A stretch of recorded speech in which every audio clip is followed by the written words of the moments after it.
സ്വാഗതം ശ്രീ രാഹുൽ ഈശ്വർ. ഈ മോഹൻ ഭാഗവത് വലിയൊരു പ്രഖ്യാപനം നടത്തിയിരിക്കുകയാണ്. അത് RSS വേദിയിൽ തന്നെയാണ്. അതായത് ഭൂരിപക്ഷ സമുദായമെന്നോ ന്യൂനപക്ഷ സമുദായമെന്നോ ഒന്നോ ഇല്ല. ഈ പ്രഖ്യാപനത്തിലൂടെ എന്തായിരിക്കും അർത്ഥമാക്കുന്നത്? പൂജനീയ സർസംഘചാലക് ഡോക്ടർ മോഹൻ ഭഗവത്ജി എന്നും ഒരു ഗാന്ധിയൻ ലൈനാണ് എടുത്തിട്ടുള്ളത്. RSSന്റെ തലപ്പത്തിരുന്നുകൊണ്ട് തന്നെ ഹിന്ദു സമൂഹത്തിനൊരു കാരണവരും അതോടൊപ്പം എല്ലാ ഇന്ത്യക്കും ഒരു നേതൃത്വപരമായ സ്ഥാനം. അതുകൊണ്ടാണ് ഇദ്ദേഹം മുസ്ലിം സമുദായ നേതാക്കളെ കണ്ടപ്പോൾ അവരിൽ വളരെ പ്രമുഖനായ ഡൽഹിയിലെ ഒരു ഇമാം ഇന്ത്യയുടെ ഒരു രണ്ടാം രാഷ്ട്രപിതാവെന്ന് വരെ ഇദ്ദേഹത്തെ വിളിക്കുകയുണ്ടായി. കാരണം അതൊരു സോഫ്റ്റ് ഹിന്ദു ലൈനാണ്. അപ്പൊ അദ്ദേഹം അങ്ങനെയാണ് പറഞ്ഞത്, ഈ എല്ലാ പള്ളികളുടെയും താഴെ നിങ്ങൾ ശിവലിംഗം തരേണ്ട കാര്യമില്ല, നമുക്കങ്ങനെ ഭൂരിപക്ഷം ന്യൂനപക്ഷമല്ല, നമ്മൾ ഇന്ത്യക്കാരാണ് എന്ന് ചിന്തിച്ചാൽ മതി. ഈ സെപ്പറേറ്റിസം അദ്ദേഹം ഉപയോഗിച്ചൊരു വാക്കുകൂടിയുണ്ട്, അലഗ്വാദ്. ഈ അലഗ്വാദ് അല്ലെങ്കിൽ അലഗ് എന്ന് ഹിന്ദിയിൽ ഉദ്ദേശിക്കുന്നത് വേറെ. ഈ സെപ്പറേറ്റ് മൈൻഡ് സെറ്റ് ആണ് ബ്രിട്ടീഷുകാരാണ് യഥാർത്ഥത്തിൽ വളർത്തിയെടുത്തത്. ആ ബ്രിട്ടീഷുകാർ വളർത്തിയെടുത്തത് കൊണ്ടാണ് പിന്നീട് പാകിസ്ഥാൻ പോലും ഉണ്ടായത്. അപ്പൊ നമ്മൾ ഇന്ത്യക്കാരായി നിൽക്കണം. നമ്മൾ ഹിന്ദു ഉണ്ട്, മുസ്ലിം ഉണ്ട്, ക്രിസ്ത്യാനി ഉണ്ട്, ബൗദ്ധനുണ്ട്, വിശ്വാസിയുണ്ട്, അവിശ്വാസിയുണ്ട്, പകുതി വിശ്വാസിയുണ്ട്, ശ്രീനിവാസൻ ചിന്താശ്രേഷാവനെ പറയുന്നത് പോലെ പാർട്ട് ടൈം ഭക്തന്മാരുണ്ട്, ഫുൾ ടൈം എല്ലാം ഉണ്ട്. പക്ഷേ നമ്മൾ ഭാരതീയരാണ്, ഇന്ത്യക്കാരാണ്, ഹിന്ദുസ്ഥാനികളാണ് എന്ന തിരിച്ചറിവിൽ നമ്മൾ ഒന്നിക്കണം എന്ന അദ്ദേഹത്തിന്റെ സന്ദേശം ഞാൻ വളരെ സ്വാഗതാർഹമാണ്. ഞാൻ ഒരു RSSകാരനല്ല, പക്ഷേ RSSന് ഒരു മുസ്ലിം രാഷ്ട്രീയ മഞ്ചുണ്ട്. ഇന്ദ്രേഷ് ജിയെ പോലെ വളരെ മുതിർന്ന ഒരാളാണ് അതിനെ ഹെഡ് ചെയ്യുന്നത്. ഒരു ഈസായി രാഷ്ട്രീയ മഞ്ച് അല്ലെങ്കിൽ ക്രിസ്ത്യൻ രാഷ്ട്രീയ മഞ്ചുണ്ട്.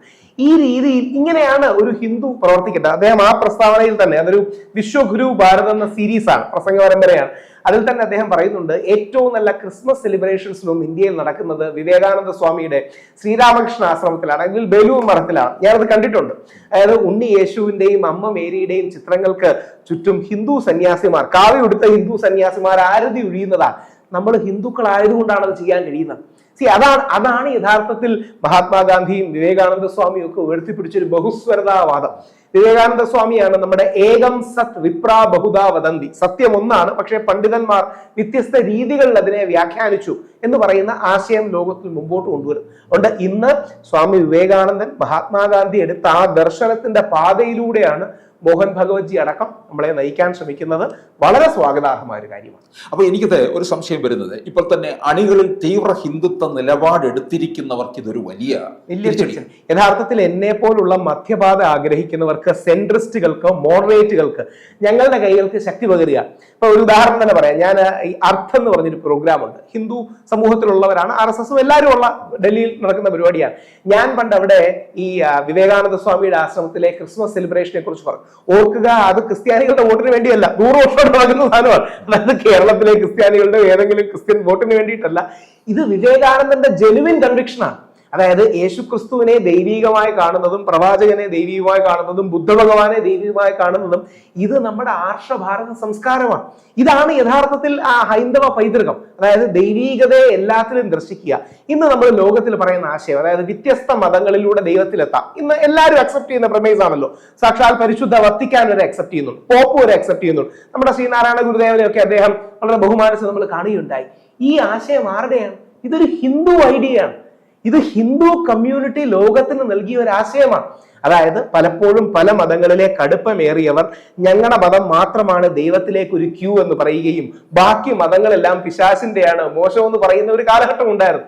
അതിൽ നിന്ന് മാറി ഹിന്ദു സംസ്കാരത്തിന്റെ സംഭാവനയാണ് ഈ ബഹുസ്വരത.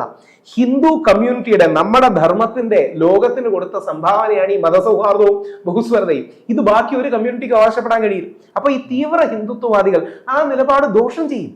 ഈ തീവ്ര ഹിന്ദുത്വവാദികളോടുള്ള RSSന്റെ അടക്കമുള്ള എതിർപ്പ് ഇന്നും ഇന്നലെയല്ല.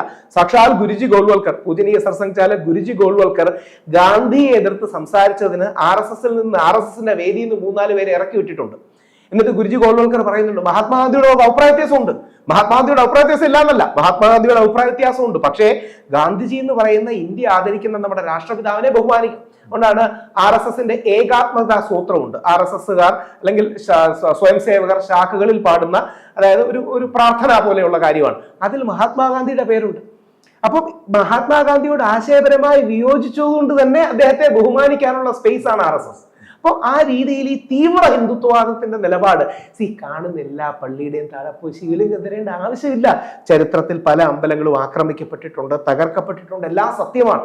നമ്മൾ അങ്ങനെ പറഞ്ഞ് അടികൂടിയാൽ അതിനൊരു അവസാനമില്ലാന്ന തിരിച്ചറിവ് വേണം. അങ്ങനെയാണ് ഇപ്പൊ എന്റെ തന്നെ അടുത്ത സുഹൃത്തുക്കൾ എനിക്കറിയാം, അഡ്വക്കേറ്റ് ജെ സായി ദീപക് ഈ വിഷയം ഉയർത്തുന്ന വിഷ്ണു ഗുപ്ത എന്നെ ട്വിറ്ററിൽ ഫോളോ ചെയ്യുന്ന, എനിക്ക് അദ്ദേഹത്തിന്റെ അച്ഛൻ വിഷ്ണു ജെയിൻ, ഹരിശങ്കർ ജെയിനെയൊക്കെ വ്യക്തിപരമായിട്ട് അറിയാം. വിഷ്ണു ഗുപ്ത നമ്മുടെ ശബരിമല വിഷയത്തിലടക്കം എന്നെ വിളിച്ചിരുന്ന പേരാണ്. ഇപ്പൊ അജ്മേർ പള്ളിയുടെ താഴെ സംഘത്തിന് അങ്ങനെ ഒരിക്കലും ഒരു നിലപാടില്ല. അജ്മേർ പള്ളിയുടെ താഴെ ഒരു ശിവക്ഷേത്രം ഉണ്ട്. അപ്പൊ ചുമ്മാ ശിവക്ഷേത്രം ഉണ്ടെന്ന് പറഞ്ഞാൽ നമ്മൾ ഇതൊരു കോമഡി ആക്കരുത്.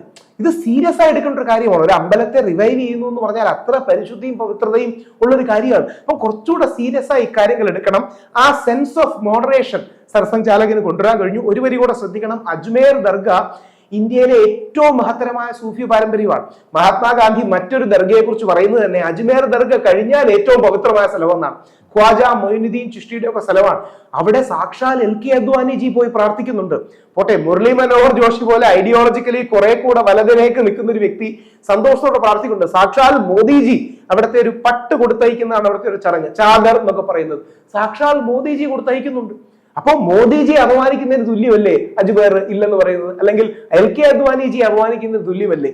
അപ്പോൾ നമ്മൾ ആ ബഹുസ്വര പാരമ്പര്യം നിലനിർത്തണം. എന്നാൽ രാമക്ഷേത്രം അടക്കമുള്ള കേസുകൾ സിൻസിയറും സീരിയസും ആയിരുന്നു. അത് എല്ലാ സ്ഥലങ്ങളിലും റെപ്ലിക്കേറ്റ് ചെയ്യാം. അപ്പൊ ഒറ്റ റിക്വസ്റ്റ് ചെയ്ത് കാണുന്നവരോടും ഉള്ളൂ, ഒന്നെങ്കിൽ കളരിയുടെ പുറത്ത് അല്ലെങ്കിൽ ആശാന നെഞ്ചത്തും ആറ്റിറ്റ്യൂഡ് എടുക്കരുത്. ഒന്നെങ്കിൽ കടുത്ത മതേതരവാദി, എല്ലാ മതങ്ങളും മോശമാണ്, അമ്പലവും പള്ളിയും വേണ്ട, അല്ലെങ്കിൽ കടുത്ത വർഗീയവാദി, കാണുന്ന എല്ലാ പള്ളിയുടെയും താഴെ അമ്പലം വേണമെന്ന് പറയരുത്. ഒരു മധ്യവർത്തി നയം എടുക്കാൻ നമുക്ക് കഴിയണം. അപ്പൊ എനിക്ക് തോന്നുന്നു ഈ മോഹൻ ഭാഗവതിന്റെ ഈ പ്രഖ്യാപനം നരേന്ദ്രമോദിക്കും അമിത്ഷായ്ക്കും കൂടുതൽ ശക്തി പകരുകയാണ്. 100%. പ്രത്യേകിച്ച് ഇതിന്റെ സീരിയസ്നെസ് എന്ന് പറഞ്ഞാൽ ദയവായി ടൈംസ് ഓഫ് ഇന്ത്യയിൽ ഞാൻ പറയുന്ന റെഫർ ചെയ്യുക. മോദിജി അധികാരം ഏറ്റെടുത്തതിന് ശേഷം മോദിജിക്കുണ്ടായ ആദ്യ വധഭീഷണികളിലൊന്ന് തീവ്ര വലതുപക്ഷ ഗ്രൂപ്പുകളുടേതാണ്. മോദി ഉദ്ദേശിച്ചത്രയും വലതോട്ട് പോണില്ല. Narendra Modi had threat perception from extreme right wingers. നമ്മുടെ നാട്ടിൽ മഹാത്മാഗാന്ധിയെ കൊല്ലുന്ന ആരാണ്? ഇതേപോലെ തീവ്ര വലതുപക്ഷക്കാരനായ ഒരു ഗോഡ്സെയാണ്. എന്നാൽ ഗോഡ്സെ നമ്മുടെ രാജ്യത്തിന് വേണ്ടി എന്തെങ്കിലും ഗുണം ചെയ്തിട്ടുണ്ടോ? ഒരു ദിവസം ബ്രിട്ടീഷുകാർക്കെതിരെ ഫൈറ്റ് ചെയ്തിട്ടുണ്ടോ? ഒരു ദിവസം ഹിന്ദുക്കൾക്ക് എന്തെങ്കിലും ഗുണമുള്ള കാര്യം ചെയ്തിട്ടുണ്ടോ? പക്ഷേ ഈ എക്സ്ട്രീം ഇസ്ലാമോഫോബിയ അപകടം ചെയ്യും. ഇപ്പൊ എന്താ ശരിക്കും നരേന്ദ്രമോദിജി ഒരു മധ്യപാത എടുക്കുക? ഉദാഹരണം തുറന്നു പറയാം, പ്ലേസസ് ഓഫ് വർഷിപ്പ് ആക്ട് നമ്മൾ 1991 നമ്മുടെ ബാബറി മസ്ജിദിന്റെ പശ്ചാത്തലത്തിൽ കൊണ്ടുവന്ന place of worship act Narasimha Rao government കൊണ്ടുവന്നതാണ്. ആ കാര്യം സുപ്രീം കോടതി ശാസിച്ചിട്ടും കുറ്റം പറഞ്ഞിട്ടും നരേന്ദ്രമോദി സർക്കാർ ഒരു നിലപാട് പോലും എടുക്കാതെ മയപ്പെടുത്തുന്നത് മോദിജിയുടെ നന്മയാണ്, അല്ലെങ്കിൽ അമിത്ഷാജിയുടെ നന്മയാണ്. 8 പാരഗ്രാഫ് എന്തേ ഉള്ളൂ, ആ കൂടെയല്ലോ. ഒരു ദിവസം ഇരുട്ടി വെളുപ്പവും പ്ലേസ് ഓഫ് വർഷിപ്പ് ആക്ട് റദ്ദാക്കാം. സിമ്പിൾ ഭൂരിപക്ഷം മതി, ഭരണഘടനയുടെ ഒന്നും ഭാഗമല്ല, സിമ്പിൾ ഭൂരിപക്ഷം മതി. അതവര് ചെയ്യാതിരിക്കുന്നവരുടെ നന്മയാണ്. ഇതിന്റെ വിഷമം എന്താന്ന് പറഞ്ഞാൽ ഇത് തീവ്ര ഹിന്ദുത്വവാദികളും അംഗീകരിക്കില്ല, ഇത് ഈ തീവ്ര ഇസ്ലാമിസ്റ്റുകളും അംഗീകരിക്കില്ല. ഇസ്ലാമിസ്റ്റുകളുടെ ഭാഗത്തുനിന്ന് ഒരു നന്മ അതിനില്ല, സന്തോഷമില്ല, മോദി ചെയ്യുന്ന നല്ലതാണെന്നില്ല. മറുഭാഗത്ത് നിങ്ങൾ കൂടുതലും പോകുന്നില്ല എന്നാണ്. അപ്പൊ ഈ ഇടയ്ക്ക് നിൽക്കുന്നവർക്കാണ് പലപ്പോഴും ചവിട്ട് കിട്ടുന്നത്. രണ്ട് ഭാഗത്തു നിന്നും അടി കൊണ്ടുകൊണ്ട് മോദിജി ആ സെന്റർ പ്രൊട്ടക്ട് ചെയ്യാം. ആ മധ്യം എന്ന് പറയുന്ന എല്ലാ രാജ്യത്തിനും ഒരു സെൻട്രിസം അല്ലെങ്കിൽ മധ്യവർത്തി മിഡിൽ പാത്ത് എന്നൊക്കെയുണ്ട്. നരേന്ദ്രമോദിജി ഇരു ഭാഗത്തു നിന്നുമുള്ള അടികൾ മേടിച്ചുകൊണ്ട് ആ സെൻട്രിസ്റ്റ് പാത സംരക്ഷിക്കുകയാണ്. ഇത് തന്നെയാണ് ഫാം ബില്ലിന്റെ കാര്യത്തിൽ കണ്ടത്. മോദിജി വളരെ പ്രതീക്ഷയോടെ കൊണ്ടുവന്നു. അതിന്റെ പേരിൽ സിഖ് സമൂഹത്തോടാണ് കൂടുതൽ പ്രശ്നങ്ങളുണ്ട്. നന്മയുണ്ട്, മെറിറ്റുണ്ട്, ഡീമെറിറ്റുണ്ട്. പക്ഷെ പുള്ളി പിൻവലിച്ചപ്പോൾ സിഖ് സമൂഹത്തോടക്കം മാപ്പ് പറഞ്ഞുകൊണ്ടാണ് പിൻവലിച്ചത്. നമ്മുടെ രാജ്യത്തിന് എവിടെങ്കിലും ഒരു ബാലൻസ് പിടിക്കണ്ടേ? ആരെങ്കിലും അങ്ങോട്ടും ഇങ്ങോട്ടും ഏതുപോലെ എന്ന് പറഞ്ഞാൽ പഴയ സോളമൻ കഥകളിൽ ഒരു കുട്ടിയെ 2 അമ്മമാർ, അപ്പൊ ഒരമ്മയോട് പറയുന്ന ഒരു കാര്യം ചെയ്യാം, കുട്ടിയെ പകുതി വെട്ടിയിട്ട് നിങ്ങൾ എടുത്തോളൂ എന്ന് പറയും. അപ്പൊ മറ്റേ അമ്മ പറയും വേണ്ട, ആ അമ്മ എടുത്തോട്ടെ എന്ന് പറയുന്നതാണ് യഥാർത്ഥ അമ്മ. അതായത് മറ്റേ അമ്മ വെറും സ്വാർത്ഥയാണ്.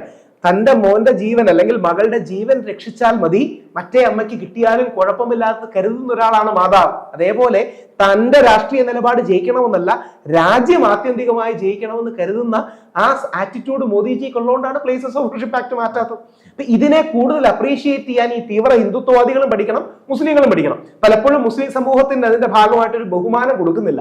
മോദിജി എടുക്കുന്ന ആ ത്യാഗവും, ഞാനൊക്കെ നാഷണൽ മീഡിയ ഇരിക്കുമ്പോൾ പറയും, മോദിജി ഒരു സൈഡിൽ നിന്ന് കണ്ടിന്യൂസ്ലി ചീത്ത കേട്ട് സഹിച്ച് ഓക്കെ എന്ന് പറഞ്ഞ് വിടുകയാണ്. ഈ സ്റ്റേറ്റ് ക്രാഫ്റ്റ് അല്ലെങ്കിൽ ഒരു രാജ്യത്തെ മുമ്പോട്ട് പോകാനുള്ള സ്റ്റേറ്റ് ക്രാഫ്റ്റ് വേണ്ട രീതിയിൽ മുസ്ലിങ്ങളും മതേതരന്മാരും കാണുന്നില്ല എന്നൊരു വിഷമം കൂടി ഈ അവസരത്തിൽ എനിക്കൊന്ന് ഒരു കാര്യം കൂടെ പറഞ്ഞ് അവസാനിപ്പിക്കാം. കൂട്ടിച്ചേർക്കേണ്ടത് ഈ BJP-യുടെ നേതൃത്വം തന്നെ ഇനിയിപ്പോ ക്രൈസ്തവ നേതാക്കളെയും നേതൃസ്ഥാനത്തേക്ക് കൊണ്ടുവരാൻ ആഗ്രഹിക്കുന്നുണ്ട്.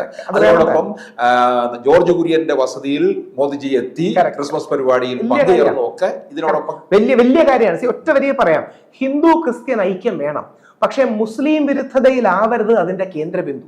ഹിന്ദു ക്രിസ്ത്യൻ സമൂഹത്തിലൂടെ പെട്ടെന്നൊരു 30 സെക്കൻഡ് ഞാൻ കാര്യങ്ങൾ പറയാം. ക്രിസ്ത്യാനികളുടെ ഫെർട്ടിലിറ്റി റേറ്റ് അല്ലെങ്കിൽ ഒരു അമ്മച്ചിയുടെ വയറ്റിൽ ജനിക്കുന്ന കുട്ടികളുടെ എണ്ണം 1.6 ആണ്. നമ്മൾ ഹിന്ദുക്കൾക്ക് അത് 1.3 ആണ്. മുസ്ലിങ്ങൾക്ക് അത് 2.7 അല്ലെങ്കിൽ 2.5 to 2.7 ആണ്. ഇത് ഗവൺമെന്റേ ഉള്ള കണക്കാണ്, രാഹുൽ ഈശ്വർ കണ്ടെത്തി പറയുന്നതല്ല. മുസ്ലിം ജനസംഖ്യ അല്ല പ്രശ്നം, നമ്മുടെ ജനസംഖ്യ കുറഞ്ഞുകൊണ്ടിരിക്കുകയാണ്. നമ്മുടെ എന്ന് പറഞ്ഞാൽ ഹിന്ദുക്കളുടെയും ക്രിസ്ത്യാനികളുടെയും. മലപ്പുറത്തിനല്ല പ്രശ്നം, പത്തനംതിട്ടയ്ക്കാണ്. പത്തനംതിട്ട ജനസംഖ്യ ഉൾസ്ഫോടനം തുടങ്ങിക്കഴിഞ്ഞു. അതായത് നമ്മുടെ അയ്യപ്പന്റെ ജില്ലയായ പത്തനംതിട്ടയിൽ ജനസംഖ്യ കുറഞ്ഞുകൊണ്ടിരിക്കുകയാണ്. BBC വന്ന് കുമ്പനാട്ട് പ്രേത നഗരം അല്ലെങ്കിൽ ഗോസ്റ്റ് ടൗൺ ആണെന്ന് പറഞ്ഞ് ഇംഗ്ലണ്ടിൽ നിന്ന് വന്ന BBC-ക്കാർ ചെയ്തു.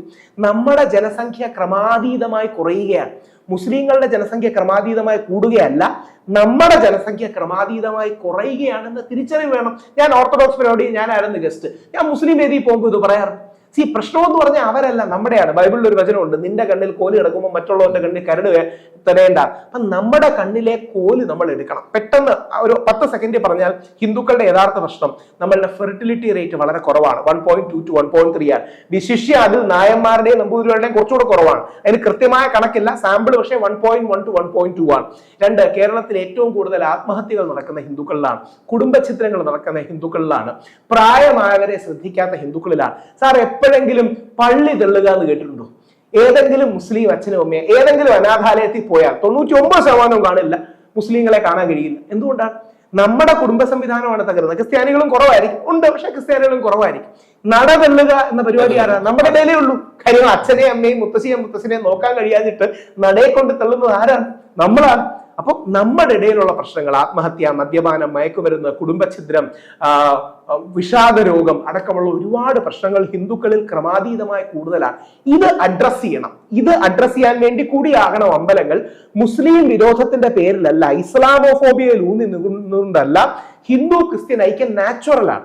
ആ ഹിന്ദു ക്രിസ്ത്യൻ ഐക്യം കൊണ്ടുവരാൻ നമുക്ക് കഴിയണം. പണ്ട് ലീഡർ കരുണാകരൻ ട്രൈ ചെയ്ത് എന്താണ്? ശരിക്കും UDF എന്ന് അവർ പുള്ളി പറയുന്ന സംവിധാനം എന്താണ്? BJPക്ക് ഒരേ സ്പേസ് ആണ്. അതായത് BJP ചെയ്യേണ്ടത് എന്താണ്? ഈ ഹിന്ദു ക്രിസ്ത്യൻ ഐക്യം, പ്രത്യേകിച്ച് തിരുവിതാംകൂർ പറഞ്ഞാൽ നായർ നസ്രാണി ഐക്യം കൊണ്ടുവരിക. അതിന്റെ കൂടെ BDGS അടക്കമുള്ള ഈഴവ സമൂഹത്തിലെ ആൾക്കാരെ കൊണ്ടുവരിക. ദേശീയവാദികൾ എന്ന് BJP വിളിക്കുന്ന മുസ്ലിങ്ങളെ, നമ്മുടെ അബ്ദുള്ളക്കുട്ടി സാറിനെ അല്ലെങ്കിൽ ഒരുപാട് പേര്, അങ്ങനെ നമ്മുടെ ഫക്രുദ്ദീനെ, ഇവരെ എല്ലാം ആ ദേശീയധാരയിൽ ഒരുമിച്ച് നിർത്തുക. ഈ ഇക്വേഷനാണ്. ഇത് കോൺഗ്രസിന് ചെയ്യാം, BJPക്ക് ചെയ്യാം. ശ്രീധരൻപിള്ള സാറൊക്കെ പണ്ട് എടുത്തിരുന്ന ലൈൻ, അതായത് ശ്രീധരൻപിള്ള സാറൊക്കെ ആക്റ്റീവായിട്ട് ഈ ലൈനാണ് എടുത്തിരുന്നത്. ഈ ലൈനാണ് നമുക്ക് വേണ്ടത്. തീവ്ര ഇസ്ലാമിസ്റ്റുകളെ മുസ്ലിം സമൂഹം തള്ളിക്കളയണം, നമ്മളും തള്ളിക്കളയണം. ഈ ലൈനിന്റെ ഒരു ക്ലാരിറ്റി പലപ്പോഴും നമ്മൾ ഹിന്ദുക്കൾക്ക് ഇല്ല എന്നുള്ളതാണ് യഥാർത്ഥത്തിലെ പ്രശ്നം.